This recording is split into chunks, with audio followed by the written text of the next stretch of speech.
One kept Indiana football coach Curt Cignetti up all night last night ahead of tonight's national championship game against Miami.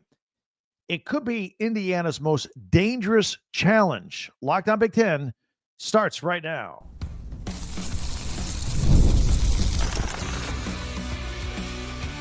You are Locked On Big Ten, your daily podcast on the Big Ten Conference. Part of the Locked On Podcast Network, your team every day. Welcome to Locked On Big Ten. I'm Craig Shemon, part of the Locked On Podcast Network, now the #1 sports podcast network. Thanks for making us your first listen each and every day. We are free and available wherever you get your podcasts and on YouTube. Part of the Locked On Podcast Network, your team every day. Hit that free subscribe button so you never miss a single episode. And if you can share, follow, and like, and hype YouTube videos, that would be great. Today's episode is brought to you by FanDuel. Of course, the college football playoffs down to the national championship tonight. We are here, and FanDuel is the best place to get into the action all playoff long, including tonight's game. Visit FanDuel.com and get your college football playoff profit boost today, game day. Let's do it. So, what Indiana needs to worry about against Miami. Plus, while Big Ten news, Rod, more news at Michigan, more from the transfer portal. Don't forget to join us live tonight after the championship game, and we'll have our top 10 Big Ten observations. So rat poison, it's a phrase that refers to media hype, fan hype, social media hype. Players start to believe the hype. They get distracted from the hard work that made them good in the first place. And it's when players start believing all the press clippings about them. And all of a sudden they start losing because they're not taking care of what they need to take care of. They eat the rat poison and they die. It's a term that was minted by former Alabama coach Nick Saban, and it's a term repeated by former Saban assistant and Indiana head coach Curt Cignetti ahead of his team's national championship game tonight against Miami. You know, there were two examples of this rat poison floating around that Cignetti tried to extinguish over the weekend with all the press conferences that were going on. First notable one was Holly Rowe, who, by the way, this isn't a knock on her. She does a very respectable job as a reporter. You'll see her on the sidelines tonight's broadcast. She was doing a little walking and talking on social media on a post after witnessing the Hoosiers' final practice of the year this weekend.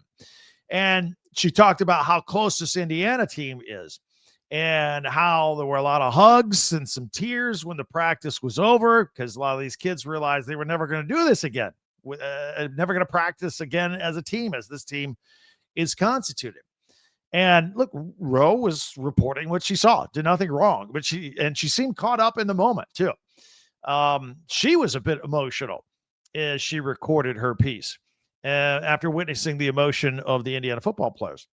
Absolutely nothing wrong with what she did or what she said, unless you're the head coach of Indiana.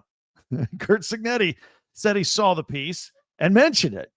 He said, and by the way, don't ask me how he saw it, because Cignetti doesn't seem to strike me as a guy that's sitting there scrolling on his phone on social media on the eve of the biggest game of his career.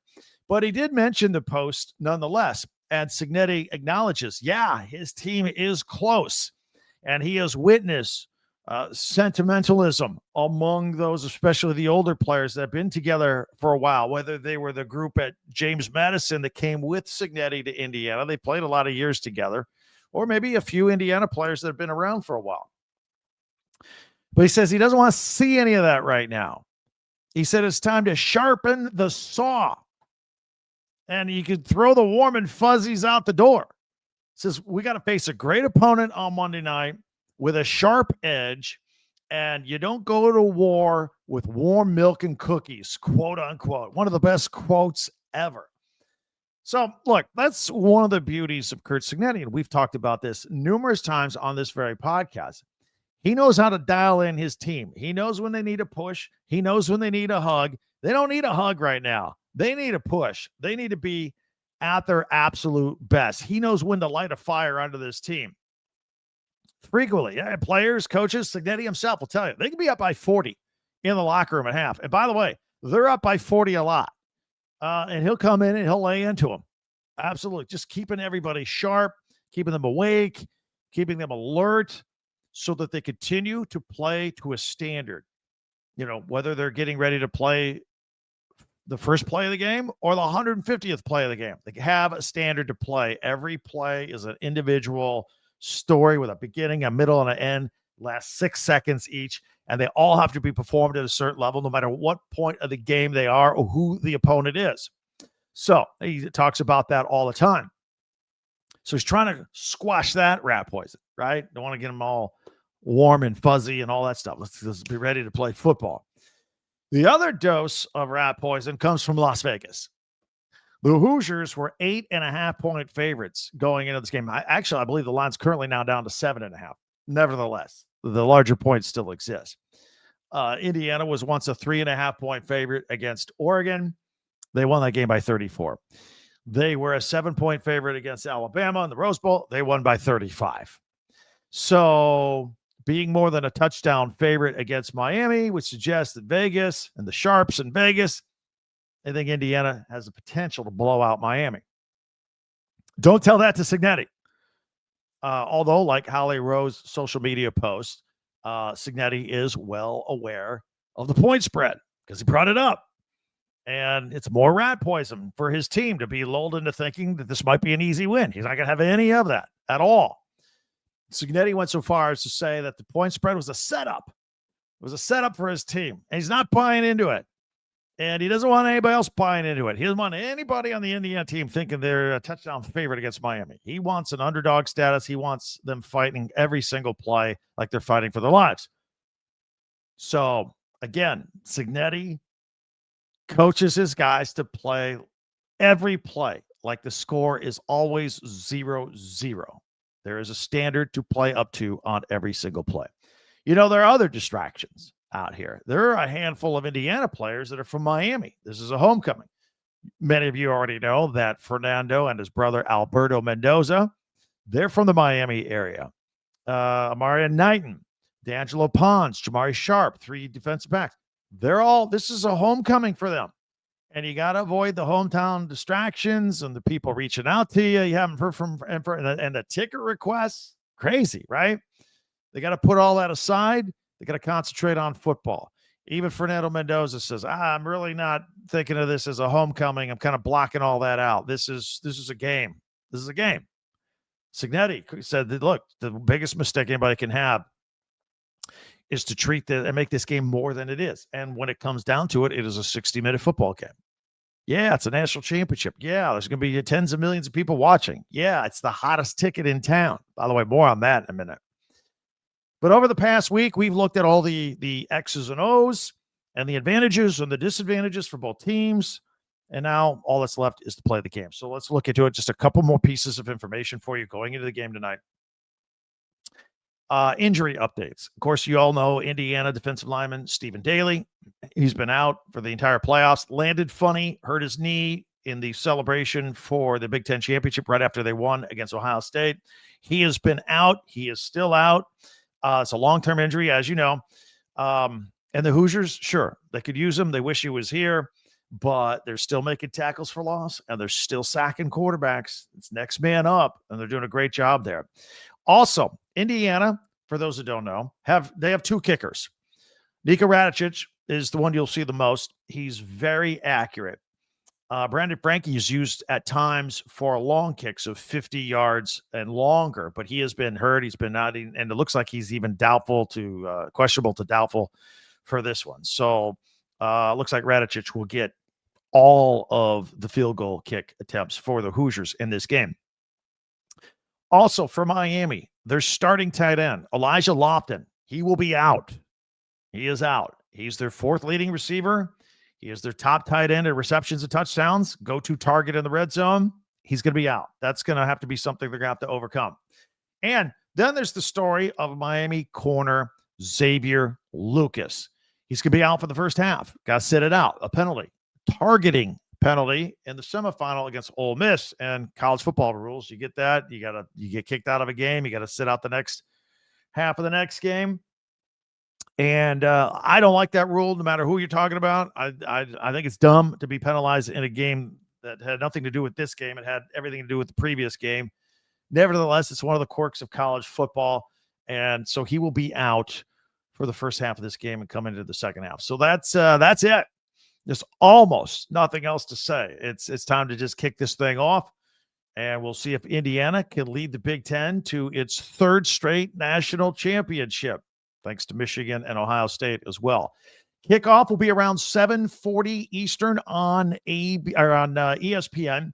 And don't forget to join us immediately after the game right here on Locked On Big Ten for our live post-game reaction podcast.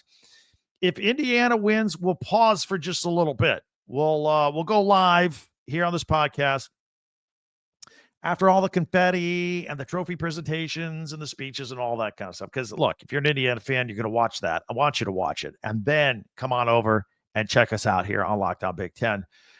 If the Canes win, we'll go live right after the winning coach interview on the sideline, and we'll get into it and start dissecting the game. So mark your calendars for tonight. Come back tonight. And I'm guessing it'll be around 11:15-ish Eastern, 8:15 Pacific. You'll get my immediate, raw, unfiltered post-game reaction. I'll get your real live time comments too, and I like to share those back and forth on the air while we're live. So I'll see you tonight, but there's more to do right here, all right? Be sure to hit that free subscribe button down below. That way you'll never miss a single episode. And if you could share, follow, and like Locked On Big Ten, that will help us out too. Don't forget we have a website, talkbig10.com. That's with the number 10. All of our podcasts go there, talkbig10.com. You can go check out a second listen, but there's also a link where you can click on the Indiana logo. Boom, it takes you to an Indiana store, Indiana shirts with Indiana logos, hoodies, hats, pennants, all that right there for your championship gear. All Big Ten teams are there as well. That's at talkbig10.com.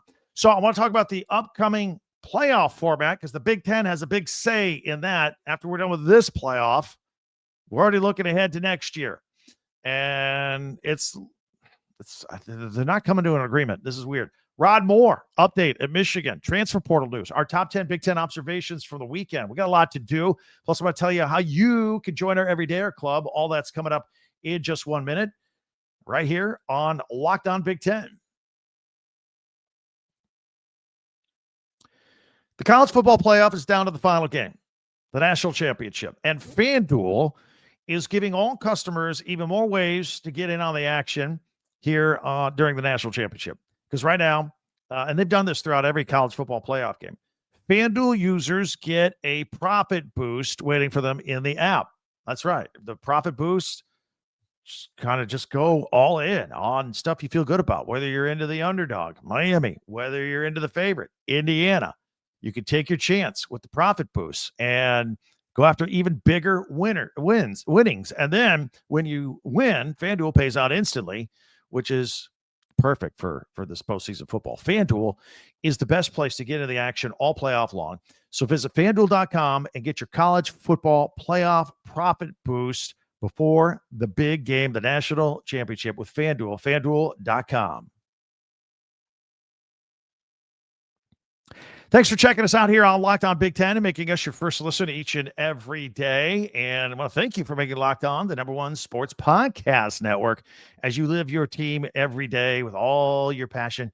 There's a way you can take it up to a new level here, and you can jump right in and be a member of the Everydayer Club. Oh, yeah, people are joining this left and right all over the place. So you can get Locked On Big Ten with no interruptions on audio.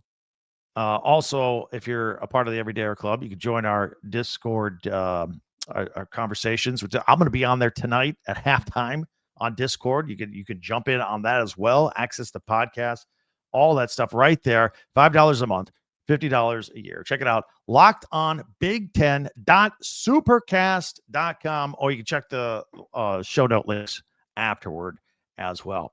So one thing I want to turn our focus to once this national championship is over tonight, and again, join us live after the podcast or after the game for a live podcast. The college football playoffs for next season. What format are we going to have? So more specifically, remember the Big Ten Commissioner, Tony Petitti, SEC Commissioner Greg Sankey, they hold all the power to decide what format we're going to use with college football playoff moving forward. But they can't agree on what format to use. Can't agree on how many teams should get in, how many automatic qualifiers there should be. Both sides cannot agree because they're beholden to the best interests of their own conference, the SEC and the Big Ten, for example.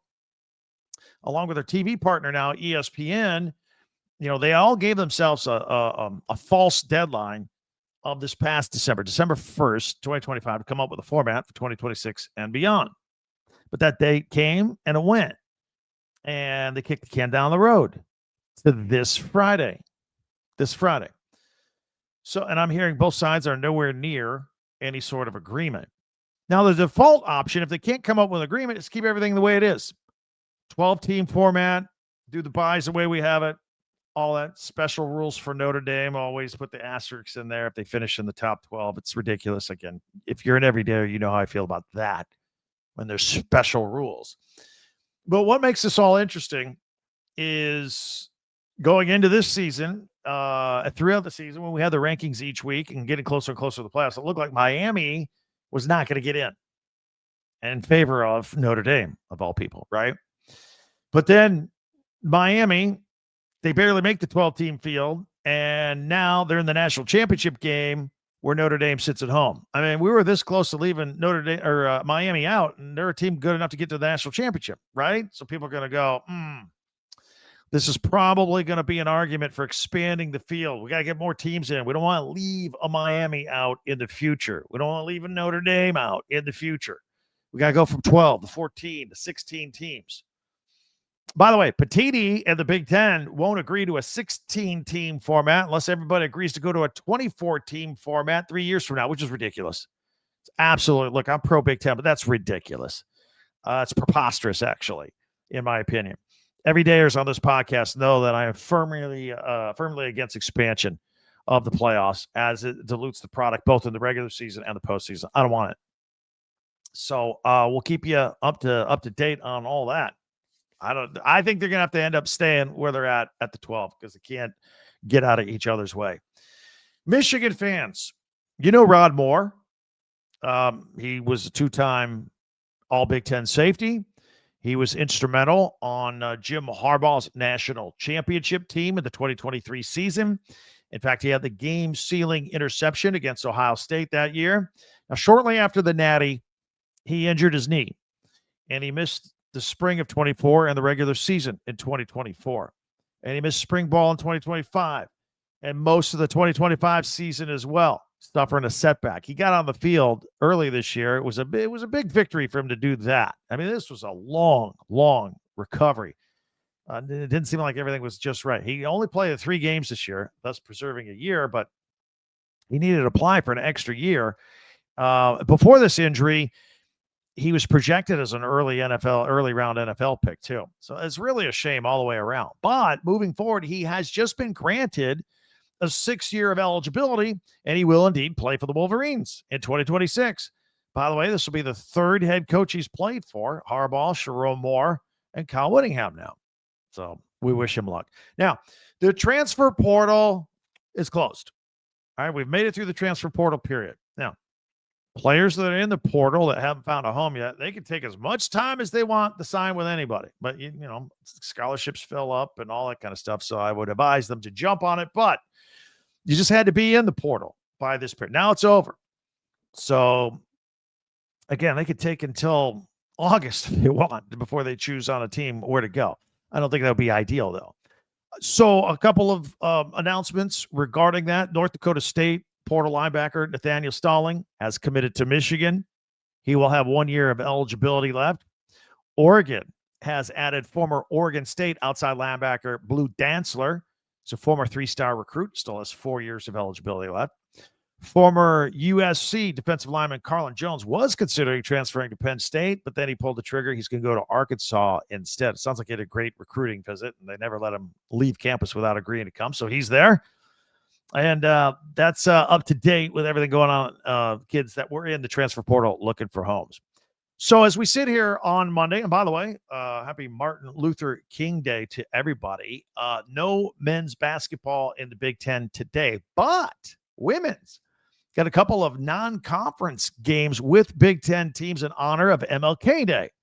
The Coretta Scott King Classic. It's at the Prudential Center in New Jersey. We got some day basketball for the women in the Big Ten. A couple of nice matchups, actually.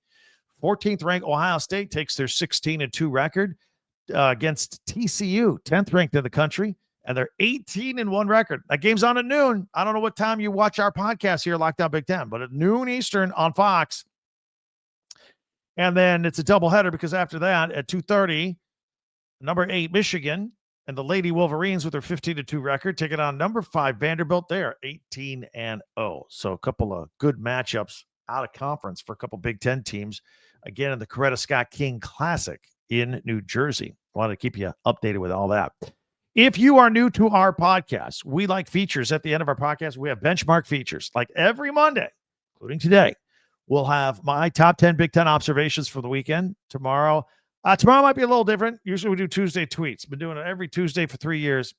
It's you'll be able to catch our live podcast, even if it's recorded after the fact, if you can't catch us tonight. But we would love you to be live with us tonight on the post game after hopefully an Indiana win over Miami. Wednesdays, we like to power rank stuff. We'll do the Big Ten basketball conference as we see it, 1 through 18. Thursdays, we take a look at Big Ten Classics and live action on the Big Ten Network heading into the weekend. And Friday, we make picks. We'll be done with football. Time for basketball picks. Let's go. We're 6 weeks, maybe more from March Madness, maybe 7. Conference tournaments and then the NCAA tournament. It's going to be here fast. So we're getting dialed in on all of that. Nevertheless, we will have my top 10 Big Ten observations from the weekend. That's coming up in 1 minute right here on Locked On Big Ten. It's tax season. TurboTax. Get yourself ready. Now, in the past, maybe tax season kind of took over your life a little bit, collecting papers and forms and taking several days to do it if you do it yourself. Don't do that. Use TurboTax. They make it easier than ever. You can just get a little bit of information together and hand it off to a TurboTax expert, and it will be done for you, along with you, by a trusted local expert, start to finish, without the stress of the guesswork. I've done this. I do it every year. I don't mess with this stuff myself. I have used this service, and it used to be you hand off their stuff, and then they get back to you. Now they'll sit there and go through it with you right there. Get it done. You start it and you finish it on the same day.